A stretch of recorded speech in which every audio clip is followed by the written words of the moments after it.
Olá pessoal, este vídeo é sobre microbiologia sanitária e nele nós vamos falar de organismos patogênicos e organismos indicadores de contaminação. Sobre os organismos indicadores de contaminação, como que é, onde, né, e quando eles são utilizados. Então, falando, né, dos coliformes totais e dos coliformes e da E. coli. Então, a gente pode analisar, por exemplo, se a gente quiser analisar uma água in natura. O que é uma água in natura? É uma água superficial ou subterrânea que não foi tratada, né? Que é encontrada na sua forma, né, natural, que pode ser destinada ao consumo humano, à irrigação ou para balneabilidade. Então, quando a gente analisa, por exemplo, uma água superficial, uma água in natura, se a gente encontra a presença do organismo indicador, quer dizer o quê? Houve contato dessa água com material fecal e há a presença potencial de organismos patogênicos. A presença do indicador nos diz que há a presença potencial do organismo patogênico. A densidade do indicador vai estar relacionada ao grau de contaminação, ou seja, né, há uma relação quantitativa com a presença e ausência de patógenos. Então, se tem uma quantidade maior de organismos indicadores, indica que há possibilidade também de haver um maior número de organismos patogênicos. Ou o contrário, a ausência, né, de organismos indicadores vão atestar a ausência de organismos patogênicos. Né? E a densidade de organismos indicadores podem ser associados com riscos de saúde, né? Com incidência de doenças.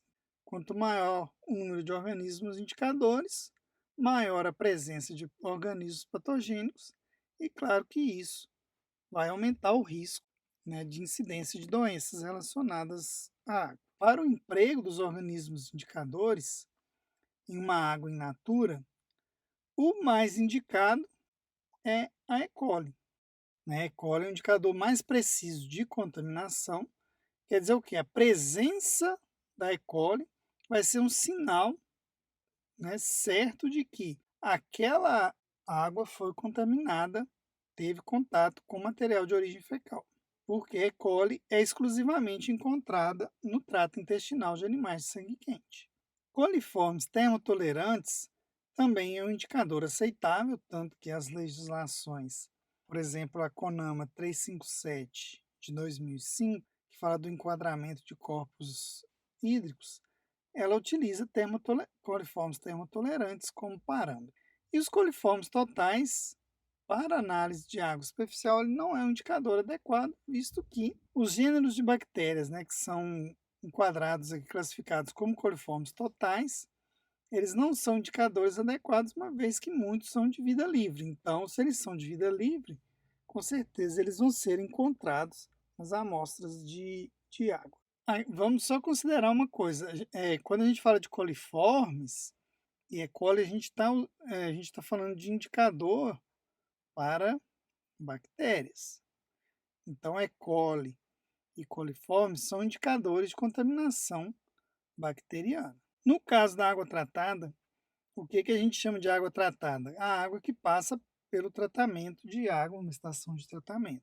Então, a ausência do organismo indicador vai indicar a ausência de patógeno. Se nós não encontramos o organismo indicador, quer dizer o quê?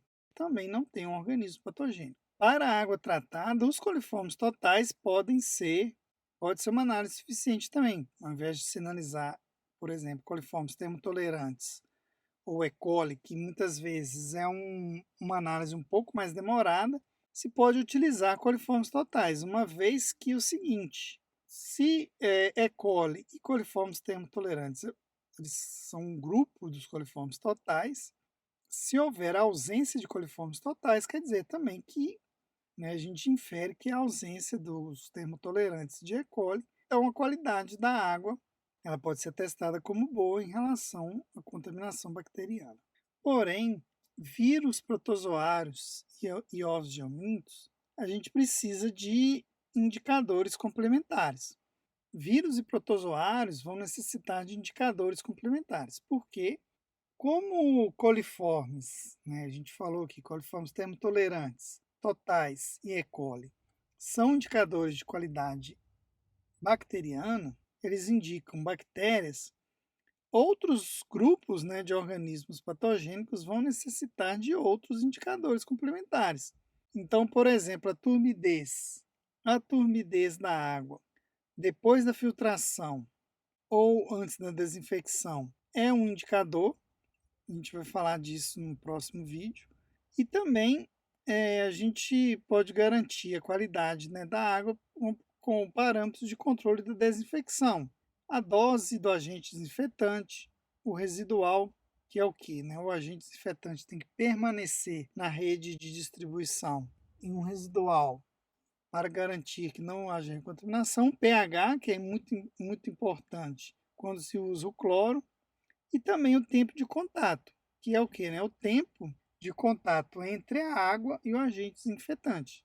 O tempo de contato junto com a dose é uma combinação que é um dos parâmetros de avaliação da desinfecção. Para águas residuárias, os indicadores vão indicar a eficiência do tratamento. O tratamento de águas residuárias, a ausência, né, do organismo indicador vai indicar a ausência de organismo patogênico, ou a densidade do indicador para águas residuárias, nem sempre a exigência é a ausência do organismo indicador. Então, a densidade de indicador vai ter relação, né, quantitativa com a ausência ou presença do organismo patogênico.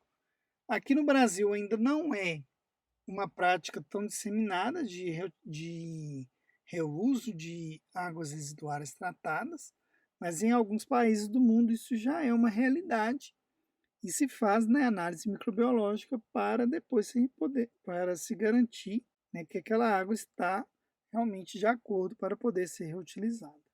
E também na água que é distribuída para consumo humano, o uso de agentes indicadores, né, eles vão indicar se há contaminação da água desde o momento que ela sai da estação de tratamento até chegar na casa do consumidor, e também para avaliar a integridade do sistema de distribuição. Quer dizer o quê?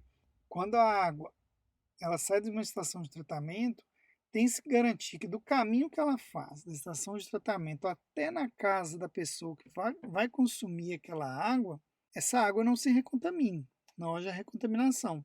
Então, o uso dos organismos indicadores também, né, para avaliar a presença e a ausência. Então, em água para consumo humano, uma análise que se faz se chama presença e ausência. Se há presença de organismos indicadores, a gente infere que também há presença de organismos patogênicos, ou a possibilidade de haver a presença, que não é permitido do ponto de vista de saúde pública. Se há ausência de indicadores, a gente infere que também há ausência de organismos patogênicos. É isso, pessoal. Se cuidem. Até mais.